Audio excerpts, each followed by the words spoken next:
Dante, kailan ba inaasahan maglalabas ng desisyon ng Supreme Court sa kasong yan? At pagkatapos ba ng oral arguments ngayong araw ay makapaglalabas na sila ng desisyon?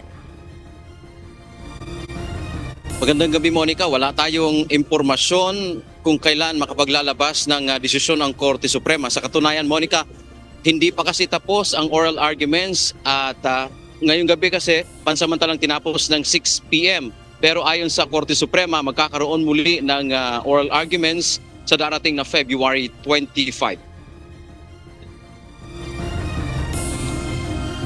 Ilang buwan matapos isampa sa Korte Suprema ang tatlong petisyon laban sa paglipat ng unused excess funds o hindi nagamit na pondo ng Philippine Health Insurance Corporation o PhilHealth pabalik ng National Treasury, nagharap kanina ang mga petitioner at respondent sa oral arguments hinggil sa mga petisyon. Dumalo ang petitioners tulad ni Senator Coco Pimentel at dating Supreme Court Senior Associate Justice Antonio Carpio. Samantala ang mga respondent naman ay sina Finance Secretary Ralph Recto at dating PhilHealth President Emmanuel Ledesma. Unang iprenisinta ng mga petitioner o tumututol sa paglipat ng pondo ang kanilang argumento. Ayon sa kanilang mga abogado, nasa 10% lang ng medical expenses ng mga Pilipino ang pinapasa ng PhilHealth. Labagaan niya sa saligang batas ang Special Provision Number 1D ng 2024 General Appropriations Act o GAA na dapat walang batas na ipapasa para payagan ang paglipat ng appropriations, gayon din sa constitutional right to health at bawal din sa Universal Health Care Act na ibalik ang pondo sa National Treasury. Its transfer to the National Treasury to be utilized for a different purpose is prohibited. Third, the Universal Health Care Act, which institutionalizes the National Health Insurance Program, expressly prohibits the transfer of such reserve funds back to the National Treasury. Dagdag pa ng mga petitioner, pinatunayan sa pamamagitan ng financial statement ng PhilHealth na wala itong excess funds o sobrang pondo. Makikitaan niya na marami ang mga taong nakapila sa mga pagamutan na wala namang sapat na pambayad. PhilHealth's financial statement reveals that it does not have excess funds. PhilHealth's 2024 first quarter financial statements show the members' equity as being negative 600 billion plus. This is signed by the highest officials of PhilHealth, an express admission by PhilHealth that its equity is negative by over 600 billion.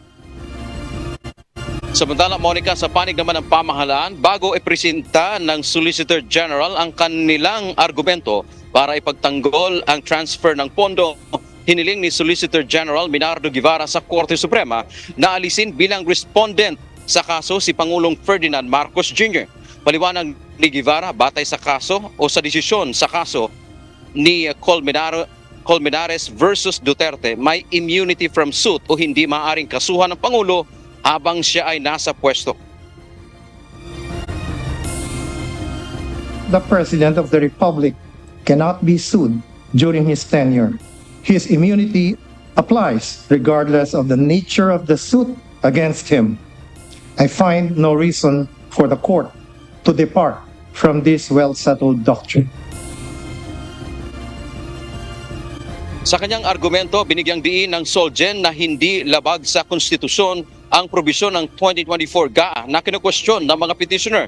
Ang ginawaan niya ng gobyerno ay pansamantalang hakbang para bigyang solusyon ang isyu sa pondo para sa mga mahahalagang plano at proyekto ng gobyerno.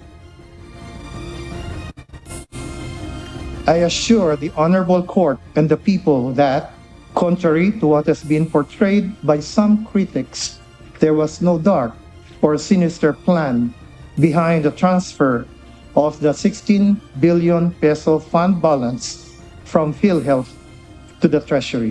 Rather, I will emphasize that said transfer was a temporary measure to address, within legal bounds of course. Ang Department of Finance circular din anya na nag-uutos sa paglipat ng pondo ay pagsunod lang sa mandato ng Kongreso. Dagdag pa ng OSG, hindi reserve funds ang nilipat kaya hindi labag sa saligang batas.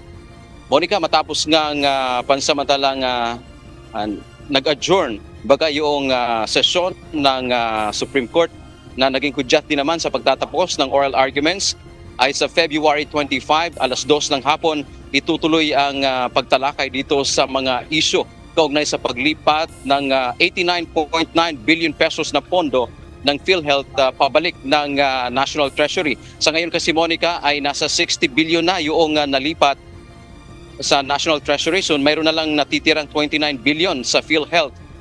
Huli na kasing nung naglabas kasi ng TRO para pigilan sana ang paglipat, ay tapos na nga yung transfer ng 60 billion pesos. Samantala, kanina, Monica, isang maestrado lamang ang nakapagtanong, si Associate Justice Amy Lazaro Javier, at ang napakinggan natin kanina, ang nagiging issue ay nabanggit ng lumalabas na ina-argue ng Department of Finance na sobra naman ang revenue daw ng PhilHealth. Pero ayon pa kay Justice Javier, batay doon sa kanyang mga nabasa na report ng Commission on Audit o COA, ay bankrupt ang PhilHealth. Yan ang ating update mula dito sa Maynila. Balik sa iyo, Monica. Maraming salamat, Dante Amento.